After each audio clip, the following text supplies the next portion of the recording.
So when we look at the beginning of Esther, we don't see the entire world narrative that's happening. We just see a very brief snapshot of what's happening. And so when we try to apply these lessons into our lives, or we try to read these stories and say, God, how does that apply to me? What does this story have to do with our time? How is your story now being enacted in our world? We have to put it in this history. Because when we look into history, begin to see God moving throughout these entire narratives of these stories, all throughout time, all through these stories, it continues on, and God is raising up people and characters to further his message. And it's a weird narrative when you begin to look at it, because we only see the characters of the Bible. We don't put it onto the world stage. So I want us to step back and run through some of these stories just to help us give that framework, so when we go through Esther this time, and then the next time finishing out Esther chapters 3 through 8, we begin to comprehend what's happening. So it begins, I want to step back and begin with the captivity by the Babylonians into Israel itself. In 598, we know that the Babylonians come through and conquer Israel, destroy everything, and lays waste to the entire nation. And they haul all of them back into captivity, except the poor, the lame. There's only a few left behind. You remember in Psalms 137, it talks about how them as a people now are sitting alongside the rivers of Babylon. And it says, by the rivers of Babylon we sat and wept when we remembered Zion.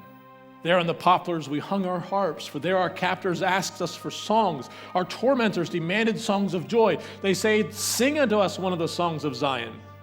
How can we sing the songs of the Lord while in a foreign land? If I forget you, Jerusalem, may my right hand forget its skill. May my tongue cling to the roof of my mouth if I don't remember you, if I do not consider Jerusalem my highest joy. Remember, Lord, what the Edomites did on the day of the Jerusalem fell? Tear it down, they cried. Tear it down to its foundations. Daughter Babylon, doomed to destruction, happy is the one who repays you according to what you have done to us. Happy is the one who will seize your infants and dash them against the rocks. So this is the context of who is in the Babylonian Empire. These Jewish people that have now come out of captivity in 598 BC and are now slaves in the kingdom. You move forward in time, and then the Assyrians come to power under Cyrus the Great in 550 BC.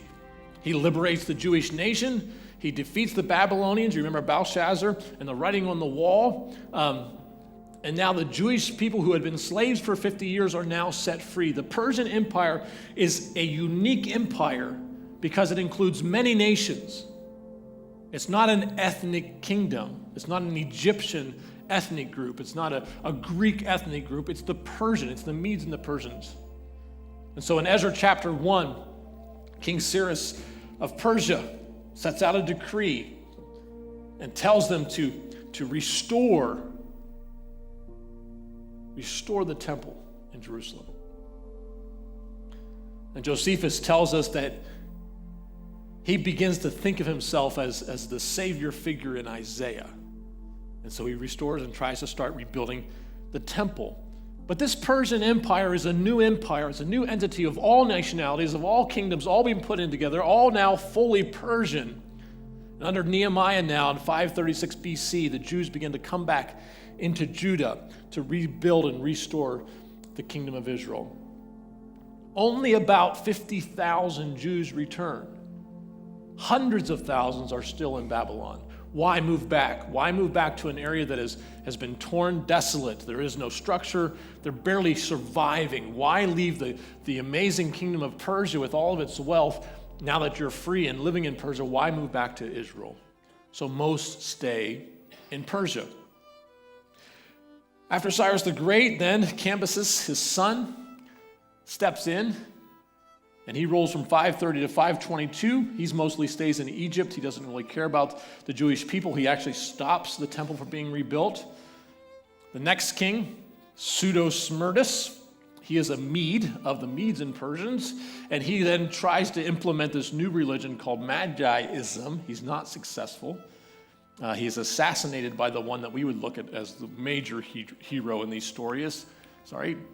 Darius the Great in 522, and that begins the story in Ezra chapter 5, where they are starting to try to rebuild this temple again, and the governor of the Trans-Euphrates in Ezra chapter 5 tries to stop it, sends a letter to Darius, and Darius then returns with a response, which I love. He says, "Let the temple be rebuilt as a place to present sacrifices, and let its foundations be laid, and let the expenses be from the revenues of the Trans-Euphrates," the kingdom that is just trying to stop it and make them pay for everything. And they do. So now this new Persia is budding. And right after this, then, you will see that the first Persian war I've put up here happens, and then Xerxes the Great, happens in our story, is responsible for the second Persian war. So when you begin to read Esther chapter 1, it says, this is what happened during the time of Xerxes. And Xerxes, who ruled over 127 provinces, stretching from India to Kush. You are talking about a massive world-dominating empire. It's hard for us to understand what's happening here, but this is bigger than the United States. This is when England was dominating the world stage. If we can think of these massive empires, that's happening. And it says in the third year of his reign, in verse chapter 3, he gave a banquet for all of his nobles and officials, the military leaders of Persia and Media. The princes, nobles in the province were present. And for a full 180 days, he holds a banquet. That's a big banquet.